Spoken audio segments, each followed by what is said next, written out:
Casey Matlock. A few of you know me as a former reporter and editor of the Taos News. I'm currently managing public information and communications for, this is a very long name, New Mexico Forest and Watershed Restoration Institute. Our institute is based at Highlands University. It's one of 3 institutes in the Southwest. We were authorized by Congress 20 years ago, and our mission is to do the research into what techniques and treatments help restore forests and be more fire resilient. As many of you know, wildfires have become larger and the fire season longer all over the country, not just the West. And a few of you probably remember the Hermits Peak Canyon fire. The panelists sitting here before you were in the thick and have been in the thick of the challenges from that fire and the aftermath for the last 3.5 years. And I think the challenges are ongoing. So here, starting from the left, I have Commissioner Harold Garcia, San Miguel County Commission Chair, District 1, Veronica Serna, Mora County Commissioner, District 1, Gerald Romero, oh my gosh, I need to call Thierry Montes, Soil and Water Conservation District Manager, Martha Graham from the New Mexico Rural Water Association, and Les Montoya, the Mora San Miguel Electric Co-op Manager. And before they introduce themselves and tell you a little bit more, I'm going to play a very quick slideshow to remind all of us what the Hermits Peak Canyon fire and floods have been like.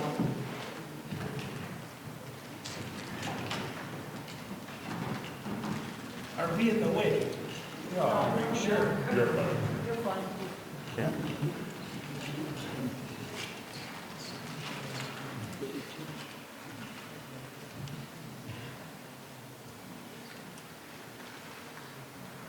Good. Oh.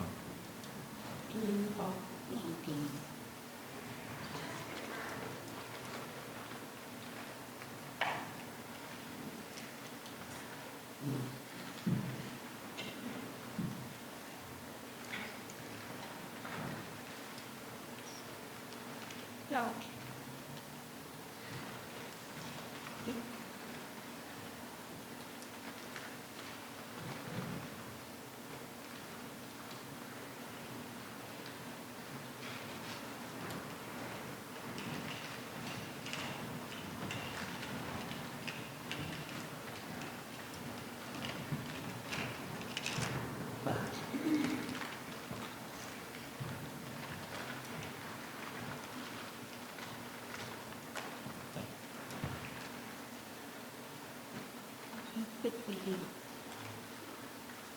Understand.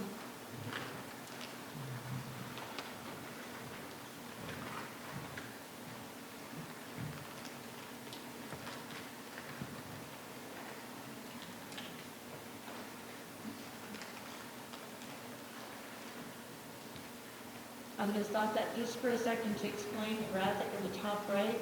That's from Patrick Wilman with Source New Mexico, who's really followed the fire and the floods close tonight.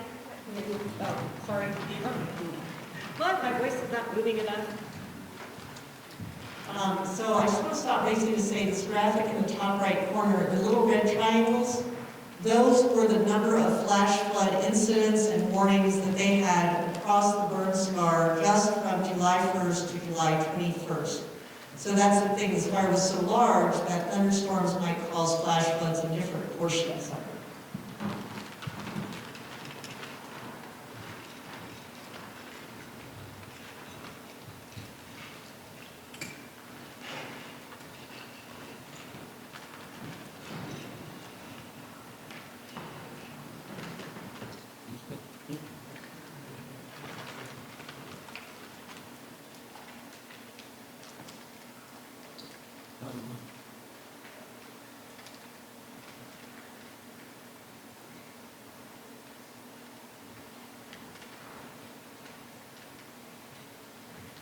So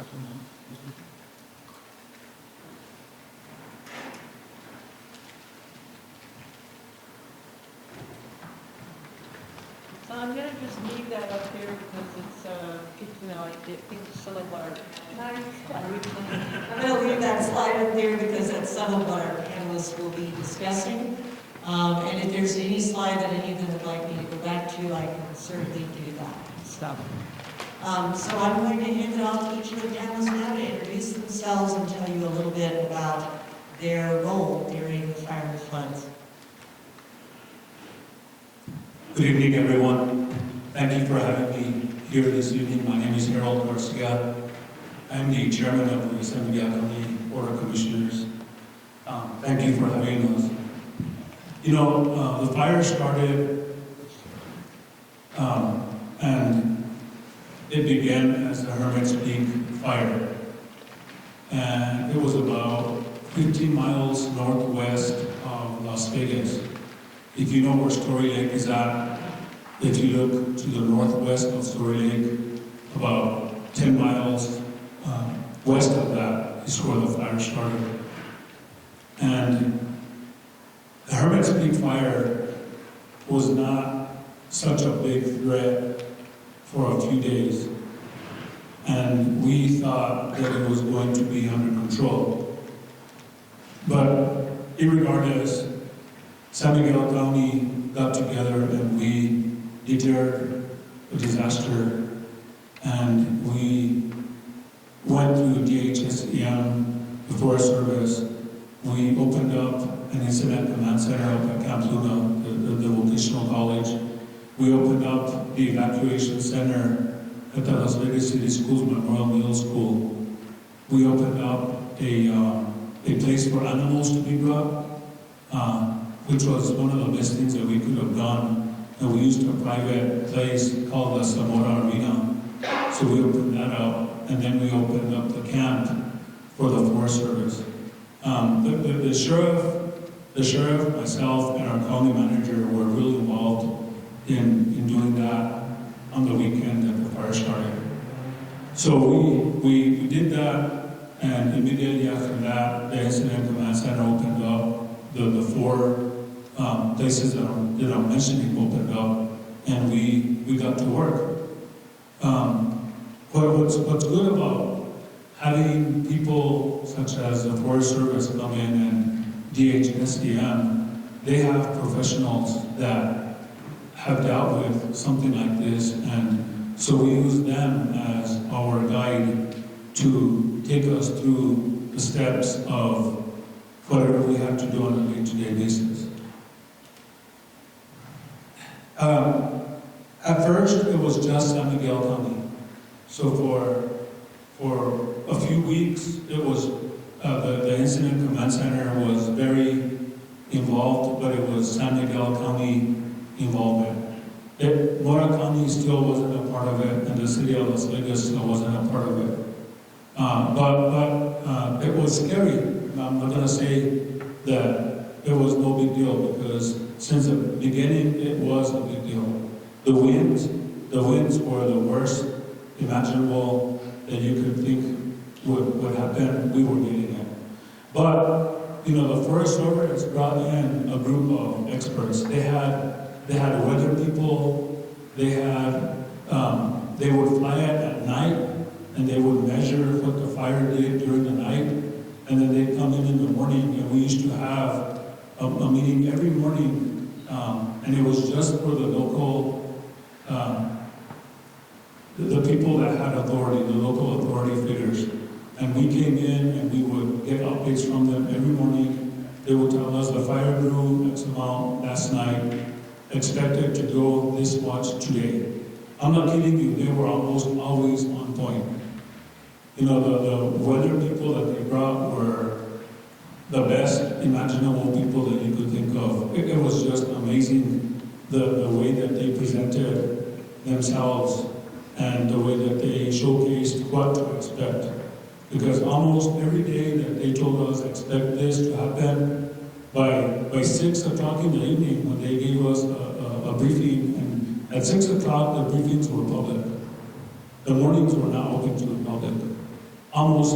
they were almost always on point on what they had predicted the morning of. The next morning, they would go back and they do the same thing all over again. So they kept telling us, expect this to happen in this area, expect this to happen in this area. And then they would tell us, we have X amount of firefighters fighting this area, we have X amount of this fighting this area. But of course, with the winds, it became very troublesome because they couldn't do a lot of flyovers because the winds were not allowing them. So the days that the winds were rough, the fire was going to take off and it was going to create much more harm than what they could fight because they were fighting it on ground. It went on. Stacy, you want me to? Yes, and we're going to come back to some of this, and all this is really just to introduce yourselves. And I know you've done a good job of saying immediately what was happening. Okay. So we're going to come back for questions? Yes. Okay. So I'll turn it over to Veronica. Okay. As Stacy mentioned earlier, I'm Veronica Stern. I'm commissioner from Mora County. I was a commissioner during the disaster. My term started on January 2019. Never in my wildest dreams did I think the commissioner was going to have to take on this type of responsibility. It was very challenging, but thanks to all of the colleagues that were in office at the time, the people that were working in the different departments, they were amazing. But during the fire, I guess we were still in emergency response at the time of the election. Wasn't it? In 2012.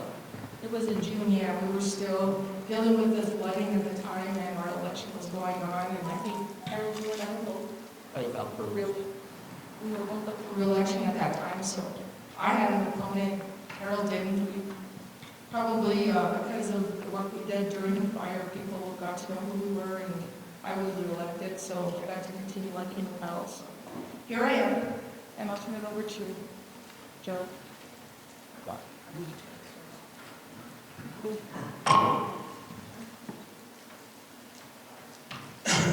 My name is Gerald Romero. I am the district manager at Tierra y Norte Solar Water Conservation District in Las Vegas, New Mexico. Born and raised in Mora, New Mexico, spent a lot of time in Taos. Actually spent part of my life, 30 days here, in recovery from drug and alcohol addiction. Proud survivor. Has molded me into the person that I am today. I'm not ashamed of it. I'm proud of that moment. I think it opened up doors for me to be able to respond to this incident. So my background is no emergency management experience, never dealt with a fire before. So now we're tasked with responding to the state's largest disaster ever. Monumental task. And trying to figure out how we fit in that whole equation. And, I have my colleague here, Mr. Peter Miguel, is the district manager here in Taos, Soil Water Conservation District.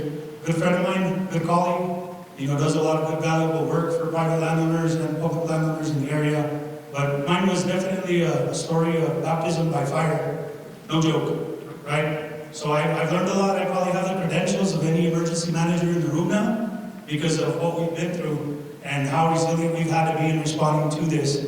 So we've been involved since the very beginning with the incident management team that was in charge of the fire. We were attending cooperators meetings daily, along with the commissioners and several other folks, trying to establish what that post-fire response was going to look like, where we were going to seek funding, seek expertise, you name it, trying to formulate a game plan. And when we signed on to everything, I can tell you, I was extremely scared. I have a staff of 4 people.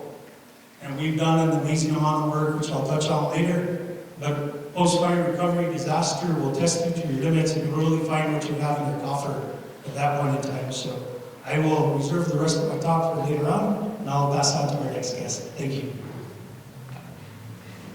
Good evening, my name is Martha Brown. I have the Source Water Protection Program for the New Mexico Rural Water Association. So New Mexico Rural Water is a nonprofit that provides technical assistance and training to rural public water systems and wastewater systems throughout the state. I have the Source Water Program, which basically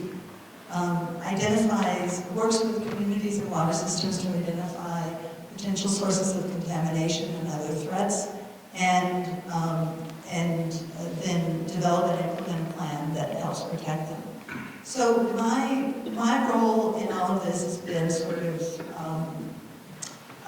prevention, and clearly with the Hermits Peak Canyon fire, there was a lot that was happening, and I sat back. I want to give kudos to two different classes, though. First of all, your public water system, the operators and the boards are heroes. They're the people that are keeping your drinking water safe and making sure that that water isn't contaminated from wastewater treatment. So give them a hug if it's appropriate.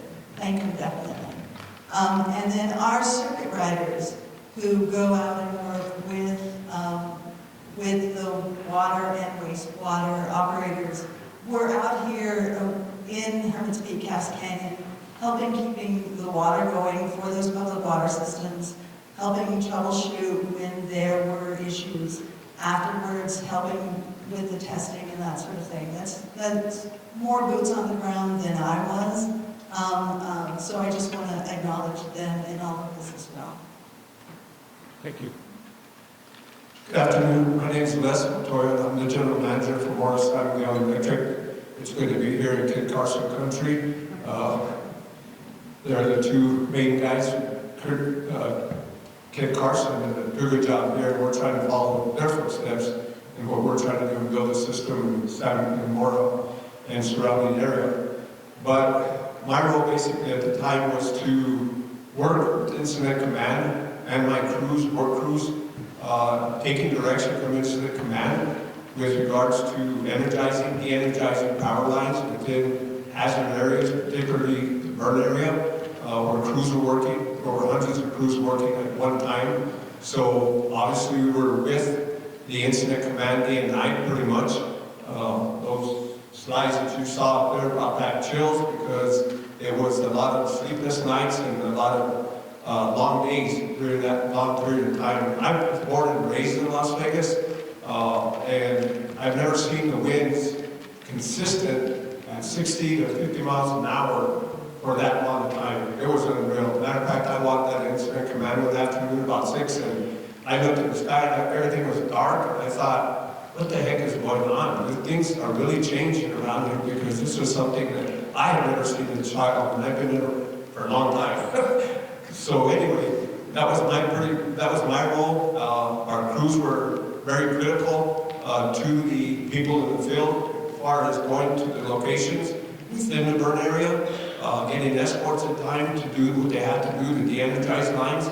And then there was a big evacuation effort underway led by the Sheriff's Department. So there was a lot of back and forth with people leaving, going, not wanting to leave. It was pretty difficult at the time.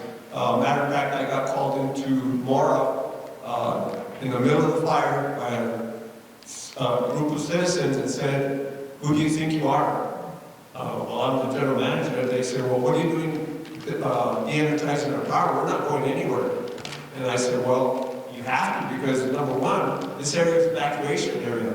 We're standing here in the middle of a burning area, ashes coming down on us, and there's a group of about 15 people threatening to fire me because I was following orders from incident command to de-energize power lines. I told them, you guys do what you want. If you get me fired, good for you. But I'm going to do what I need to do under an emergency situation, and we're going to do what's best for the citizens, what's best for the workers in the field and the equipment in the field. And we're not going to be responsible, hopefully not be responsible for any incidents that may occur as a result of electricity being loose in the area." So that was pretty much our role at the time. And then obviously after that, we had a lot of work to do, and we've been working at it for 2.5 years now. Thank you, Les. Thank you, panelists. So I'm going to ask just a couple of questions for each panelist, and I'll have just a few minutes to answer them.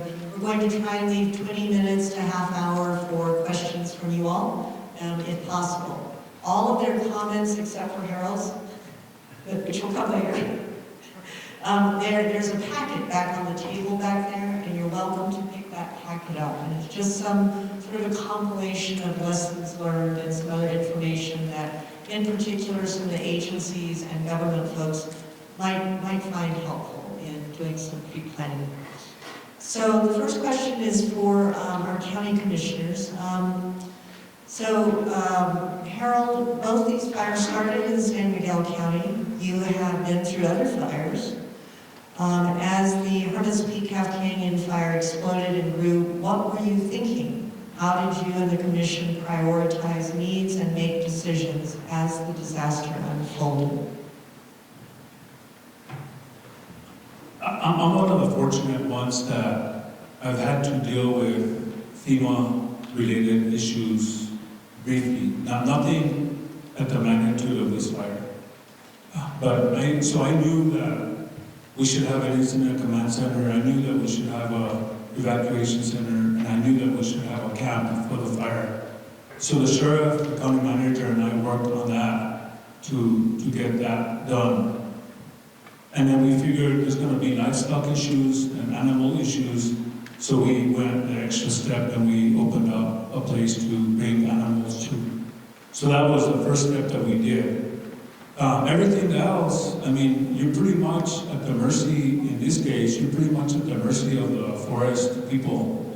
They bring in experts, and DHSEM brings in experts. And if you listen to them on a daily basis, they will guide you and they will be the tool for us to do what we need to do on a day-to-day basis, because every day changes the scope of the whole thing because of the winds, because of the Mother Nature was in complete control of the fire.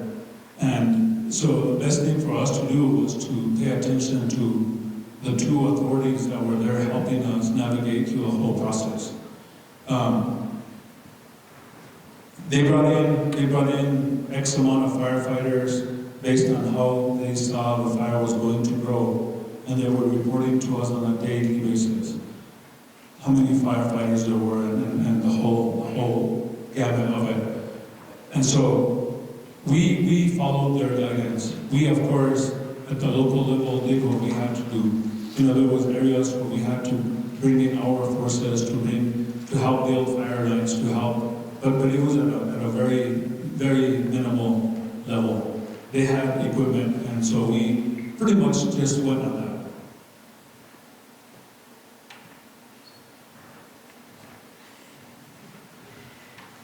Harold, I see we need to practice. Yeah.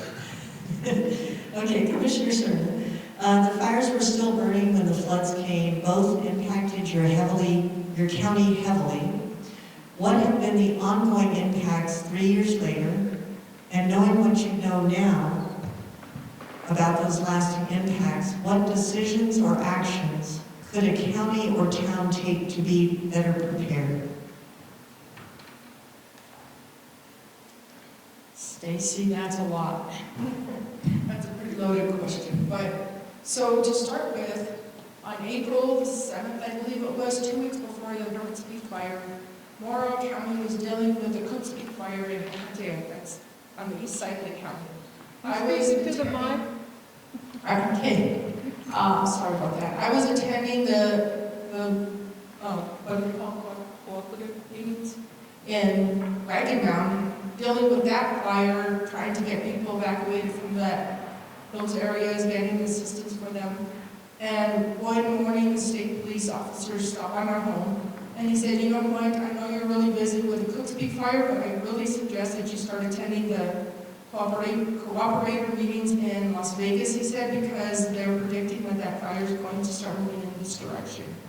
So I would go to the cooperator meetings in the afternoon in Ragged Mountain and go to the cooperator meetings in Las Vegas with San Miguel County, and I was like, when we were sitting there, and as Harold said earlier, they would predict that this fire was going to move in a certain direction, things would happen under controlled circumstances. Worst case scenario, it would travel this many miles and enter this area, the wind was going to blow this direction or whatever, and the worst case scenario always happened. And I'd could swear that it was within minutes of what they did. They said it was going to enter Mora County on April 22nd by 7 o'clock that evening. I thought there's no way they're going to control it before it gets to Mora County because it was several canyons away from us, and they said it was going to be in Buena Vista, and that's where I lived. I thought, they'll control it before then. I was very confident that was going to happen.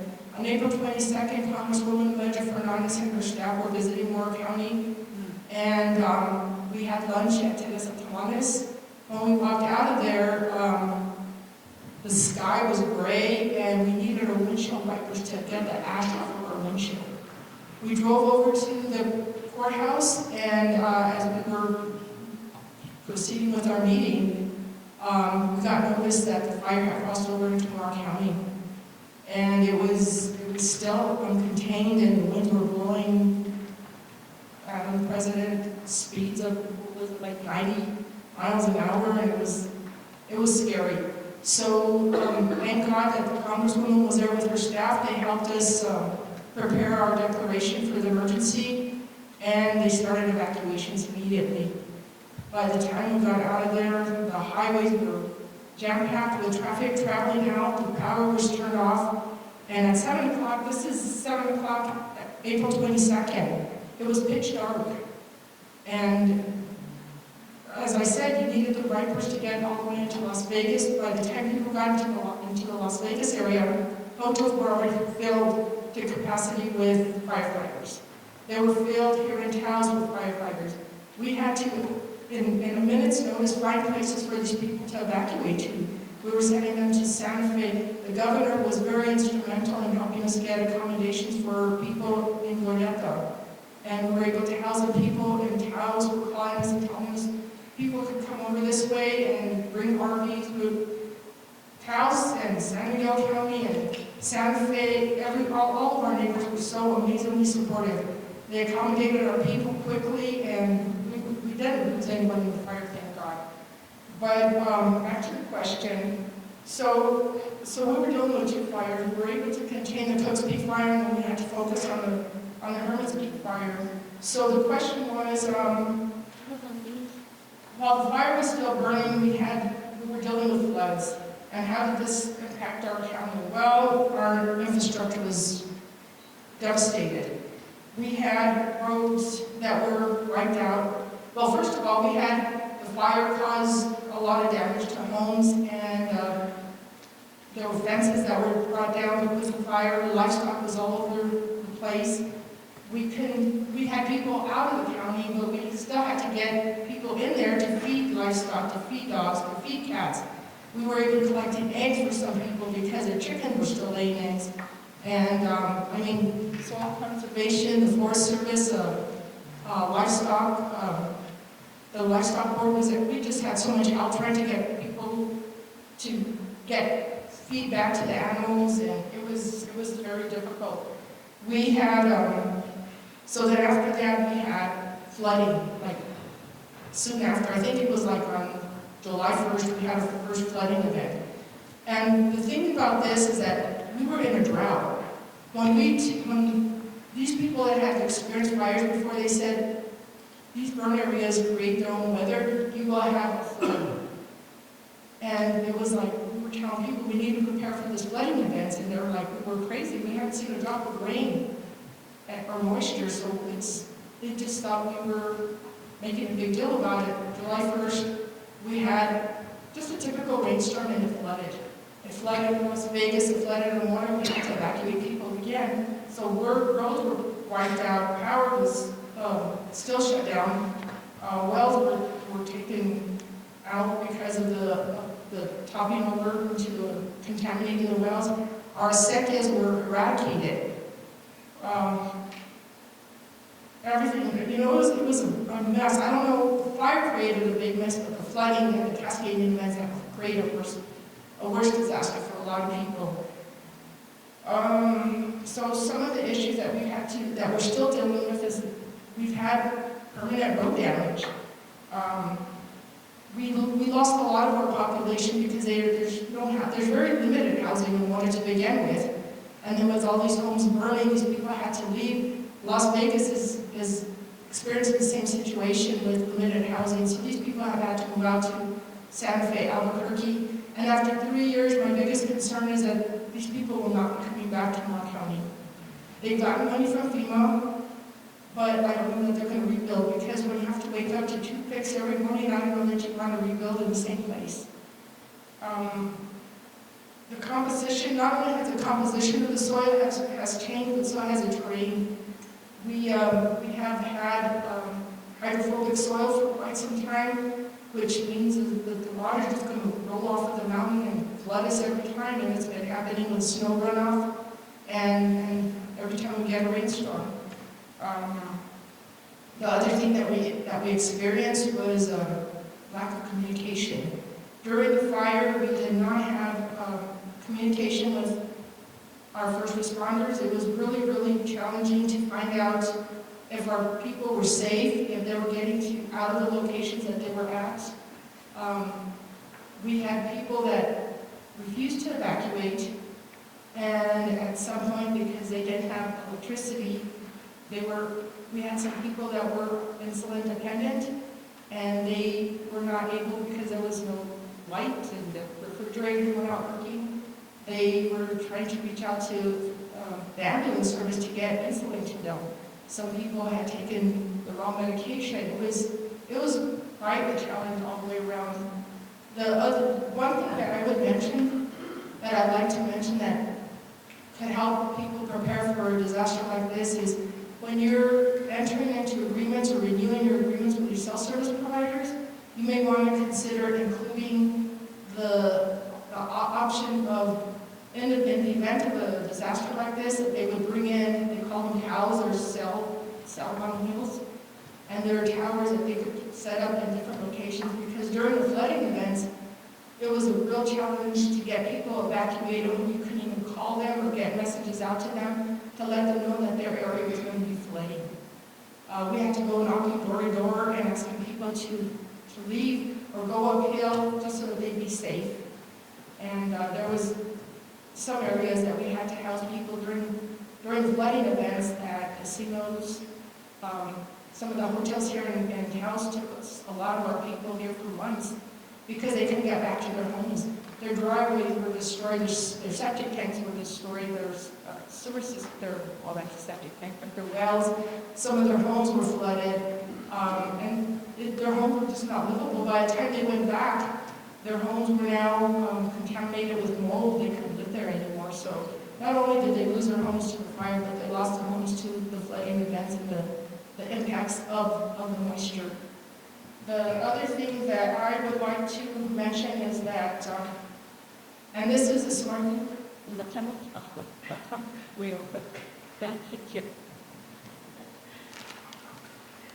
Thank you very much. As you can tell, and you're going to hear more, Gerald's already told me I have to cut him off because he'll go on forever. But there's a lot, right?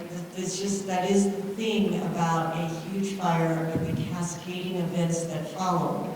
It's not like say a hurricane or a tornado where the disaster passes and you still have to clean up, but this was disaster upon disaster. Gerald, you worked for years with many of the farmers and ranchers impacted by the fire and floods. What are some particular concerns for ag producers during fire and post-fire floods? What are some challenges in helping them in your official capacity? And how might agencies rethink helping them in advance before disasters? So I just want to start off by thanking you, Stacy, and others that put this event together for allowing me to come and share my experience with you. We are very grateful to Taos for the hospitality that you showed all of our landowners in both Mora and San Miguel County. And I vowed that the experiences that I went through in this fire, I would share my story, my thoughts and observations with other communities that are at risk of experiencing this same exact result. Because you're not exempt from this. I did a talk here, this is my second talk in Taos. Peter invited me last year. I did a talk to essentially scare the bejesus out of everybody. If fire and catastrophic fire is not in your mind, it better be. Because it's only a matter of time.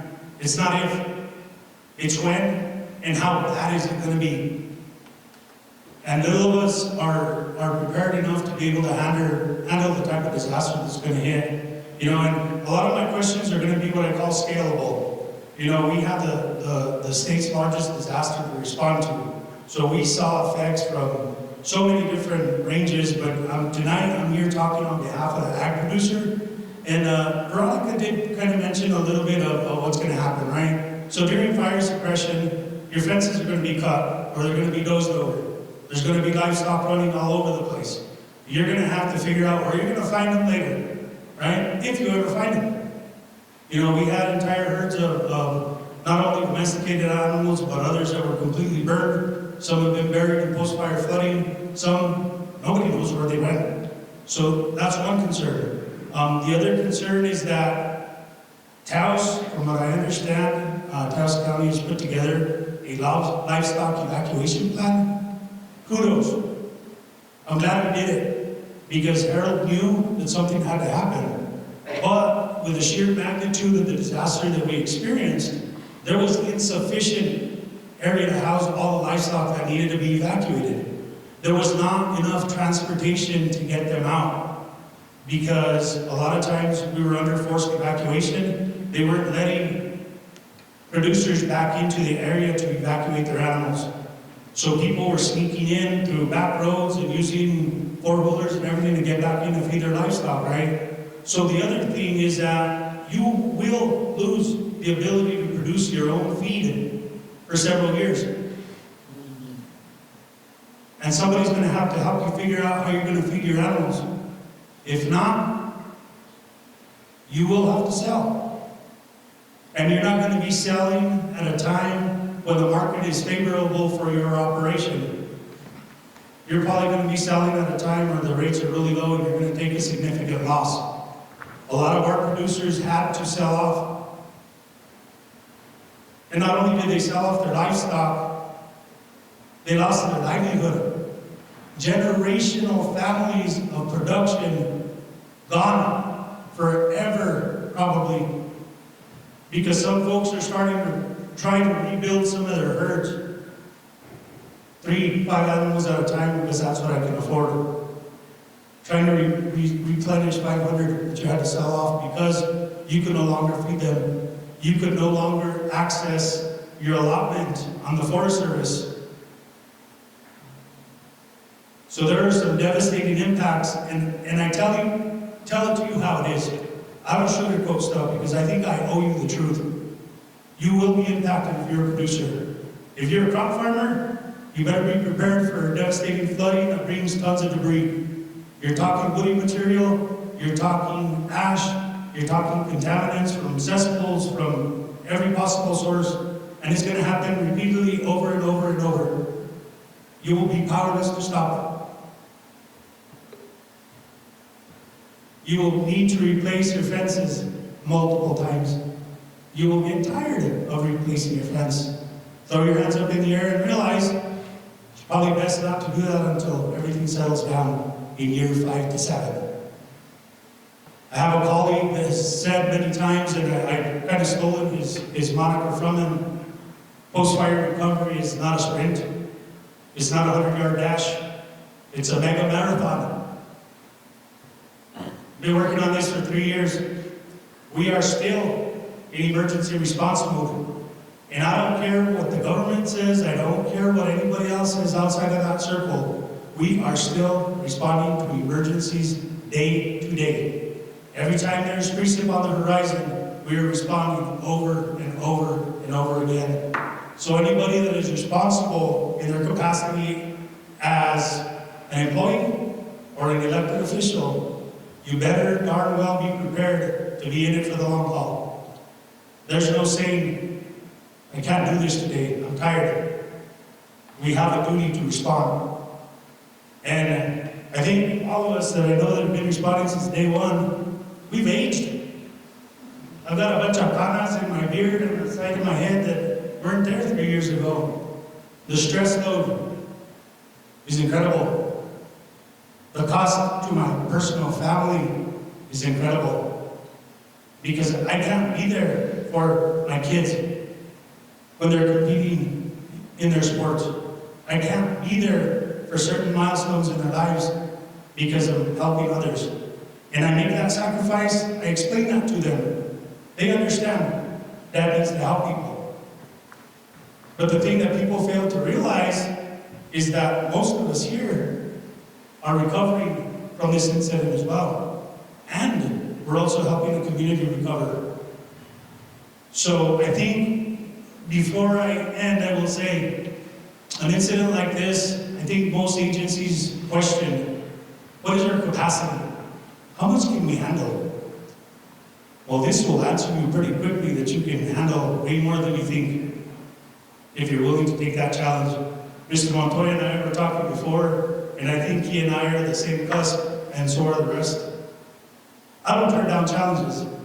I try to find a way to make things right. And yes, it's been a hard road, but I loved every minute of it. And I know I've been placed here for a reason, to be able to help our community recover, to be able to help spread that message to others, that you can do things beforehand that will help you be more successful in that recovery scheme. Because I don't like the language that's out there. You cannot prevent wildfire. You can't. It's part of the system. We're trying. The result of the HPCC fire proved to me, prevention isn't the answer. It's finding ways to utilize fire and put it back on the landscape as it used to exist before human involvement, in a way that it helps clean those forests that minimize that catastrophic fire.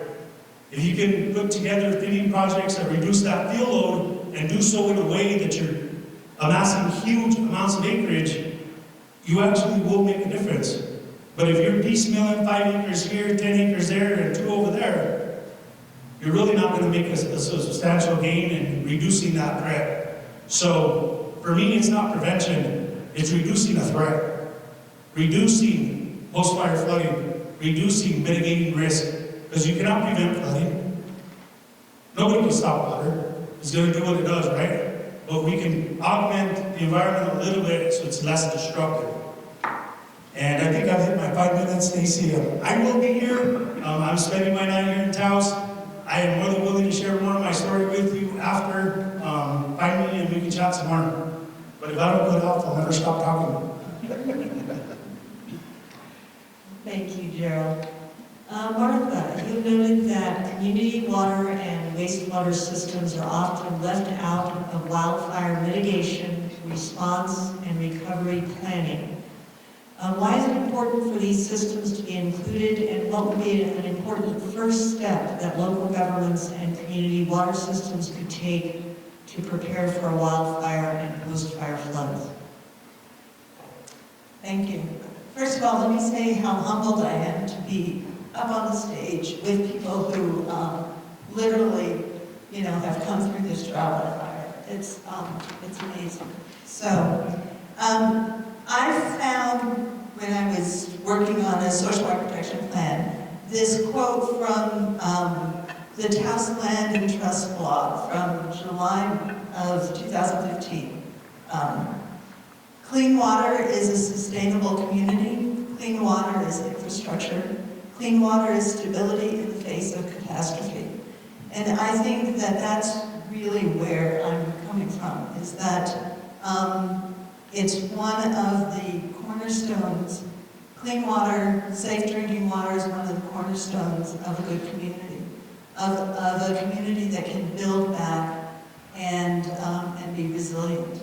I know that in Mora Valley, for example, roughly half the population is on private wells and half are on public water systems.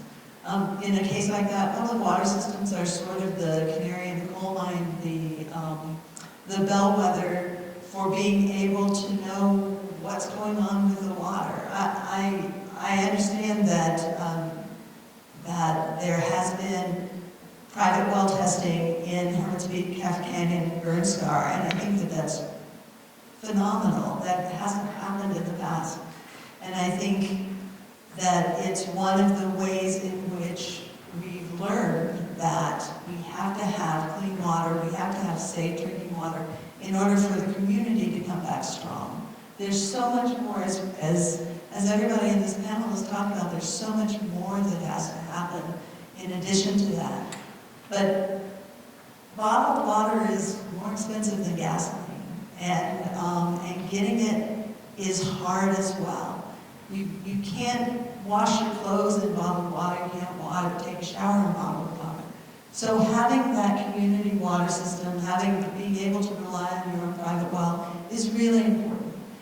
In terms of steps, I sort of like to think of it as a hop instead of steps, because I think you need 2 feet going into this at the same time. And one is preparedness on the part of the water systems and the wastewater systems. They need to start grasping these unimaginable consequences of both fire and post-fire. A fire lasts for days, weeks, months. Post-fire lasts for generations, and we're seeing that now. So being able to grasp that and turn that into what you can do, what do we have, what do we need to plan on, is all, sort of part of this preparation that then gives you a place to go back to. The water operator in Mora gave me a quote that I use a lot these days. It's actually from Mike Tyson. And that is that everybody has a plan until you get hit in the face. And, I think it's right. And I think that you can come back faster if you have that plan to start with. The other foot in this are the firefighters and the land managers and the agencies who need to be able to work with water systems and the wastewater systems to know what's going on. Where is that water? How is it being used? What are the capacities of that typically very old system that people who are still in the community trying to save their homes are also going to be pulling. So that you want those systems to last as much as possible through the fire to be able to respond more quickly post-fire. And that means forest treatments and watershed restoration projects that look at areas specifically identified for source water. And this is hard because, as Gerald said, you've got to be thinking on a landscape scale, and you need to be looking at some of these more fine-grained areas as well. So looking at where those source water areas are and being able to plan treatments for them. And I really think we need to challenge our firefighters, if they're not challenged enough already, and land managers, to think about how you start preparing for post-fire as part of your treatments and pre-fire. Catastrophic wildfire is catastrophic, and so to some extent, some of these things, it's just going to happen, and then you're going to have to wait 5 years before things settle down. And there are lots of other fires, and there's treatments that you can do, prevention you can do before it gets to catastrophic that will build that resilience for the future. Thank you. Thank you, Martha. Les, so the impact of the fire was huge on the electric co-op and its customers. What was one of the most critical challenges you faced during the fire and still face? And how can other electric cooperatives and power customers prepare for a cascading event like the HPCC? I don't know that, thank you for the question. I don't know that we can prepare for that, but like you said, we can create a plan. One of the most critical things that we had to do, and I did it at the Incident Command Center, because the good thing about the fire, if there was a good thing, is the damage is going to be backed by the government, FEMA, at 100%. Usually when there's a disaster, FEMA will cover 75, 25%. In this case, because it was a runaway fire from a controlled burn, the federal government took full responsibility for it. So I knew even before the containment was obtained, I was going to need to get documentation on the damages that occurred within my distribution system. Because you can't make claims to FEMA without identifying sort of damage assessment, what your damages are. So as soon as they allowed us to enter the burn scar, well, even before, during the incident command, I sat down and I drafted out a request for proposal for engineering services to complete a disaster assessment of our system. As soon as they let us get into the field, the engineering group that we hired got their crew into the field and started walking the lines, assessing the damage, inventorying it, mapping it, and putting the cost associated with what had to be done to repair it. When it was all said and done, that damage assessment told us we had about $26 million worth of damage to our distribution system, over 178 miles of line, over 2,400 poles, and underground lines that were damaged to the extent that everything was just melted underground. So that was one of the most critical things, because once I got that done, and once we were able to get the damage assessment, my communications with FEMA were, you're ready to go to start rebuilding. Because the key thing that I had in mind is, you can't live without power. You know, you can't do the things you need to do without power. People had already been without power for some duration based on the orders to de-energize. So my priority was building the lines in areas that were completely down as soon as possible to get power back up, because we knew that these people were going to be moving back into their homes if their home was still standing. So we put out bids, we got contractors, we had like 5 contractors out in the field at one time to start rebuilding the lines. That was our biggest deal. What we're doing now as a company, we were lucky. We utilized the experience from the fire to apply for a Department of Energy GRIP grant, which we ended up receiving. And we received about $13.5 million worth of grant funds to help us harden our system. Our system is we have 11,500 customers, plus or minus. Our system is antiquated. When I first got there, I asked for the map of the system, and the gentleman that knows the system in here says it's right here on the map on this little wall hanging, and it's in here. And I said, well, I got to get it out of there and put it to where we can operate our system efficiently. And so going through the process of trying to do that, it's a costly process. So under the GRIP grant, I'm now initiating a field assessment of our inventory to create that model so that in the future we have a better opportunity to manage that system. So we can de-energize from our stations, if you will. The other thing we're doing with the GRIP grant is going to be hardening our system. We're going to be placing better controls on it, and then we're going to do more vegetation management. That's a key thing in the industry for co-ops or any electric utility, is to make sure you're maintaining your rights-of-way or your easements to ensure that you're not having contact with the power lines. So that's a major thing that we're doing under the GRIP grant as well. And then we also included additional staff to strengthen our crews in-house so that we can continue to maintain our system and work beyond just rebuilding our system and continue with what we call 4-year work plans to continue building our system in other areas that maybe were not impacted by the fire. So those are the things we're doing to try to prepare ourselves if in fact that happens again. One of the key things that I worry about now is we already estimated and identified about 160,000 what they call hazard trees that are burnt, standing, and ready to fall at any time. Many of them have already fallen based on the winds or the snow or the ice, and those have fallen on the lines that we rebuilt. So what I worry about is that going to happen in an area where another fire started? Because right now the burn scar has a lot of vegetation in it because they seeded it immediately thereafter.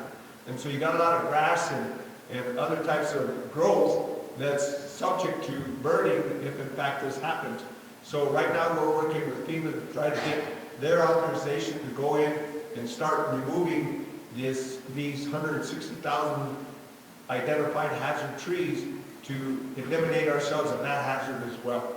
So as you can see, it's a task that we, like you mentioned, something we're, I guess, born to take on, but we're going to do it. You know, when it first started, I had to do the hazard tree removal. I told FEMA, why am I doing this? I mean, we're a small organization. I have 27 employees total. We're not into the timber operations. I don't have that kind of equipment, that kind of expertise. Why am I doing that? Why can't I get the Forest Service or somebody to do it? And they said, well, it's because these are hazard trees that are within proximity of your right-of-ways. We had to get our forces and we had to evacuate. That was the evening that we evacuated. If any of you are familiar with Montezuma, where the castle is at, Gainas. Well, Gainas was evacuated way at the beginning, but Montezuma, Country Acres Estates, North 8th Street Extension, Camp Luna, and all of the West Las Vegas district west of New Mexico Avenue. So you're looking at probably, my guess would be close to 1,000 households. And in addition to that, we had to evacuate the New Mexico Behavioral Institute that evening. We had to evacuate the detention center, and we had to evacuate the Royal College. And you would be surprised at how unified and how structured the process went. I was up, because my phone was a blast. People were texting me, Harold, promise us that we're gonna be okay. Promise us we're gonna be okay. Promise us we're gonna be okay. I couldn't make that promise. But, people lean on you because they trust you, because you're an elected official, and so I finally told my wife, you know what, I can't sleep. I'm just gonna get up and I'm gonna go. So I took off, and wherever there wasn't state police blocking the road, I kept going. I went all the way to Mineral Hill. I went all the way to Montezuma as far as I could go. I went back behind Camp Luna, the shooting range, as far as I could go. And then there's a part in Las Vegas where the water tank, everybody calls it the water tank. And it's on the West Las Vegas rim, and it's the highest point in West Las Vegas, so I parked there. And I pointed my truck in the direction of the fire. And I was on the phone with people telling them, this is where the fire's at now, this is where the fire's at now. And then people were on their phones telling me where they were close to the fire. And so it went on the whole night, the entire night. What I learned is that the community came together and we came strong. And I'm the most grateful because of that. The evacuation center that we created at the Memorial Middle School, you should see the way that people were volunteering to help staff that place. They were helping. We were getting calls, semi-loads of hay, semi-loads of distribution of any kind of sort. I would get a call, Harold, we have this truck coming in. So I go to I was at the evacuation center, and the National Guard were there helping us. The National Guard and the people that were there were probably emptying a semi in 5 minutes. But as fast as stuff was coming in, stuff was going out. But what I learned is that, Las Vegas, San Miguel County, Mora County are very unified communities, and I'm very honored that I'm part of the community that I am in. It's a challenge. By no means am I going to say that it's been easy. It's been the hardest being a county commissioner while I'm a county commissioner, because we got hit with COVID. Immediately after I took on being a commissioner, we got hit with COVID, so we were having to have virtual meetings. Can you imagine how hard that was, not being used to it and having to do it? We had to go into the courthouse and we had to get scanned every time, because if we had COVID, we couldn't go into the courthouse, stuff like that. And then immediately after that, the fire came. And so, and still right now, we're having to deal with the floods. You should see the floods. They tell us, expect the worst for the next 10 years. Guess what? They were right. You know, we've had rainfalls where we had 5 inches, 6 inches of rain within 3 hours.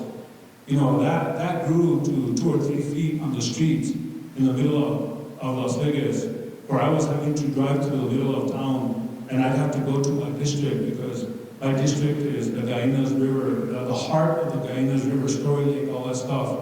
And you should see the enormous amount of water that is coming down those waterways. It's just amazing. But when it's all said and done, the community came together. We would be at the Incident Command Center, and the leadership that was there, all of us were there with one thing in mind. And the thing in mind was that we were there to help each other the best that we could. And you know what? We did that. And so I would encourage that this community be prepared. It's like Gerald said, it's not, is it going to happen? Be prepared of when it happens. And be prepared to stay unified, because you become resilient. You know, yeah, there's PTSD. I think sometimes I feel like well, what the heck is going on? I'm tired of all this. I don't want this anymore. But you know what? Then you take a deep breath and you say, you know what? That's why I'm here, because the people put me here and God put me here. And we gotta keep going, and we gotta keep trying our best. Lessons are going to be a new lesson every day when there's a fire. Mother Nature does not discriminate. Mother Nature will turn the fire around. The fire will dance if Mother Nature wants the fire to dance. And there's nothing that you can do but watch it happen. And then wait for the aftermath of it and try to hope that the aftermath is going to be good. You know, we had 3 casualties that happened. There was people in a house, in their house, and they were told, you know what, the water is going to come your way, you need to get out. The people said, it won't come into our house, it's never come into our house. Guess what? The fire went into their house, and it took the water, came into their house, it took them with the water, and it drowned the people. We had 3 casualties in an area where nobody would have ever imagined that it would happen. And then we had a helicopter from Albuquerque. So I think there was 4 casualties there. Those were the only casualties that happened during this whole process. But there's been a lot of illnesses that have occurred from it. You know, there's people that have gotten sick because of the stress. Some people have passed away. I mean, it's hard for me to say that they passed away because of that, because I'm not no medical expert. But it's easy to assume that was part of the reason. Thank you. Veronica, same question. What was an unexpected lesson you learned, and how might that inform your decision-making going forward? Ditto to everything Commissioner Garcia had to say. On top of that, I will say, so this is one thing to remember. We were, in this case, this fire was started by the government. We had the help of the congressional funding that was allocated for us. That's probably not going to be the case again. So don't depend on the government to take care of you. You have to have a plan to move forward, because if the government's not there, you're going to have to recover on your own. So these are the things that you need to keep in mind. One, we found out after the fire, Paula Garcia, I think she's the executive director of the SECAs in New Mexico, she was very proactive. Immediately after the fire, she came through and she met with us, and she said, we have to map all of the acequias, because after a fire, acequias are hit the hardest. Because the flow of water is going to find the path of least resistance, and that's usually going to be the acequias. Well, they came through all Mora County, probably San Diego County, and mapped all of our acequias, and thank God they did, because guess what? The first flooding event eradicated our acequias. They were gone. And thanks to the mapping, they were able to find the acequias and dig them out again and again and again, and they're still doing it. The other thing that we experienced was that our cemeteries were affected. There's a lot of cemeteries, there's family plots on private property that nobody knew about. Those cemeteries were being affected by the flooding. A lot of times the debris was covering them up, a lot of times it was unburying them. And a lot of these cemeteries are very old, and the county has no registry of who was buried there, and where their graves are at now because they've been covered with debris and it's really difficult to find them now. So I would suggest that if you have any family plots on your private property, let somebody know that it's there. I think the county should probably have some kind of a system where even if they're private, they need to get registered just for future generations to know where these people are buried. And in an event like this, they'll know where to go and help find those and mark them again if that's necessary. The other thing I'd like to recommend to everybody in the event, just to proactive measure, in the event of a disaster, you're going to need to take out all of your deeds, your documentation, your paperwork, your whatever important documents you may have at home, your prescriptions. Have them in a place where you can easily take them out. Because if your house burns, you're going to lose a lot of that stuff and you'll never recover most of it. A lot of these people thought they were going to be evacuated for 2 or 3 days. A week later, they were out of diapers, they were out of clothing for their children, they were out of toiletries. And like Harold said, these people from all over were very generous and brought supplies to all of these people so that they could continue living there for weeks.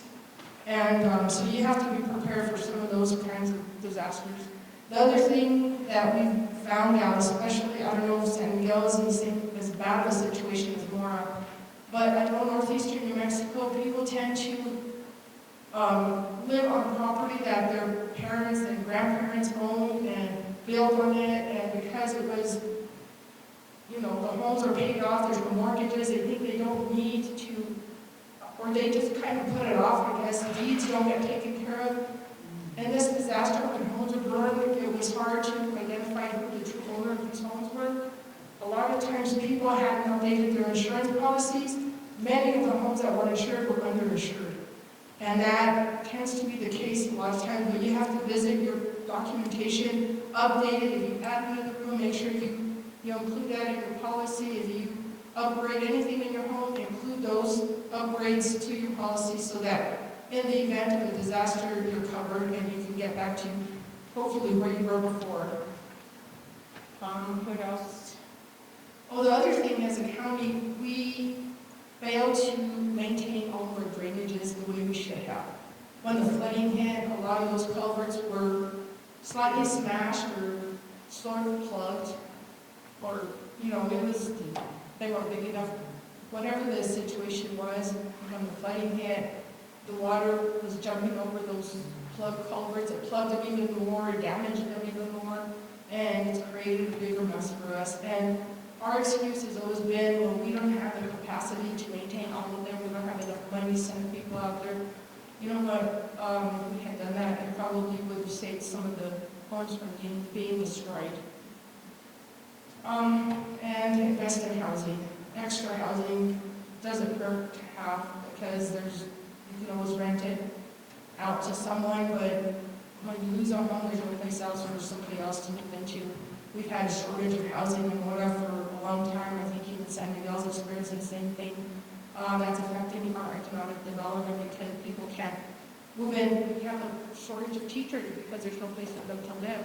So they're going to live in Santa Fe, Taos, or Las Vegas. They're going to probably teach in those areas rather than live here and go back to Mora, drive back and forth to Mora because there's a shortage of teachers everywhere. Healthcare professionals, same problem that we're experiencing there too. And it's created a domino effect, and things that you wouldn't have even thought of has kind of hit us in the face. And unfortunately, we didn't have a plan. So if you guys have emergency management people, do not skimp on their training. They need all the training they can get, because if you go out into those areas, you're going to see that there's still a lot of fuel. We can get hit with another fire just as bad.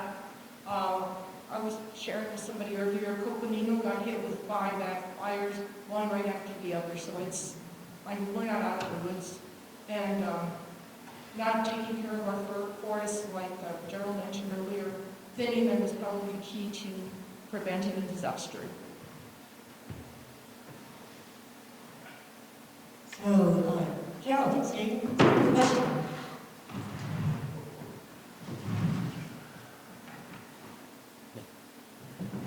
same question about what was an unexpected lesson you learned and how might that inform what you do? So I'll sum it up in one word and be done. Community. It will take a community to prepare for a disaster. It will take the entire community to respond and recover from the disaster. And what that means is, what I learned from HPCC fire is that we know the source of the fire, right? People were quick to blame the Forest Service for everything that happened. But I soon realized for every public acre of forest that went unthinned, there was 5 acres of private land that hadn't been touched in 75 years either. So everybody that owns private land has ownership in how these things turn out. Whether you're doing something proactive and positive, or you're just looking at it and throwing it for what it is, we all have skin in the game. So, the message is, if you want to be proactive as a community, you have to engage all your governmental partners, your nonprofits, the people you've had some heavy discussions with, and maybe dislike a little bit sometimes, or may have had difficult relationships in the past. We've had nonprofits that have had to step up and take roles that they never thought they would, in bringing meals to people, in finding a way to get firewood to people. Businesses will have set up shop in early days to give food out to people that were evacuated, to feed people. You know, there's so many unmet needs when a disaster happens, but there's got to be a plan put together by the community. Each county has their own emergency management plan. Every agency has one. But nobody talks about how we're going to put them together and put them in action. Collaboration beforehand is key if we're all going to respond. And like you mentioned, yeah, the plan works till it gets socked in the mouth, right? But you can still go back to the plan and say, hey, well, this didn't work quite so well. Maybe this is the step I need to take. But if you don't have those pre-forged relationships beforehand, it is difficult to establish those in the heat of the moment. And I know in our case, we have been administering the EWP program, in which we've put over $195 million on the ground in recovery efforts in Mora and San Miguel County, in conjunction with NRCS and DFA. That is huge. We protected probably about 300 individual land sites. We've done a lot of work with the city of Las Vegas and other entities to protect life and property. It's doable. You just got to know who to reach out to. You got to find where the money is and go for it.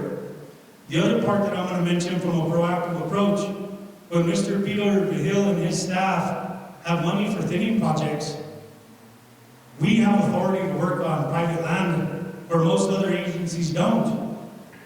We are the vector to be able to help you help the community.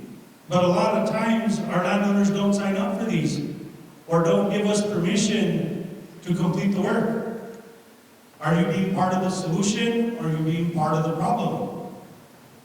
It takes everybody that owns land that has skin in the game, even if you're a renter in Taos County, but you live here. Your municipal water supply comes from somewhere.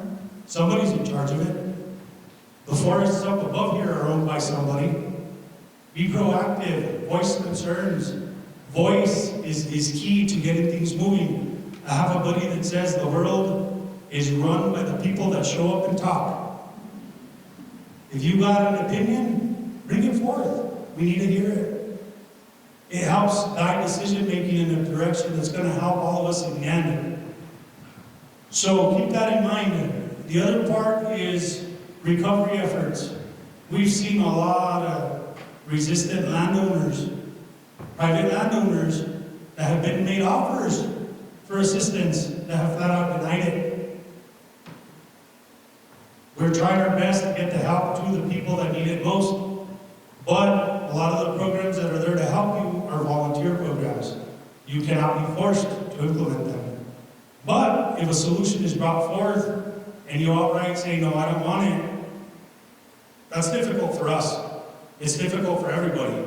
You know, and like Veronica put it plainly, an incident that you may encounter here may not have the money that we do down there because of the cost, right? And a lot of people will get hung up on, well, the Forest Service blah, blah, blah. The source also created the mechanism for recovery. It brought the money in amounts that we would have never seen. And I'll give you an indication. So I mentioned about EWP, about having put $195 million worth of work on the ground. When I first started discussing this with NRCS, it's a match program.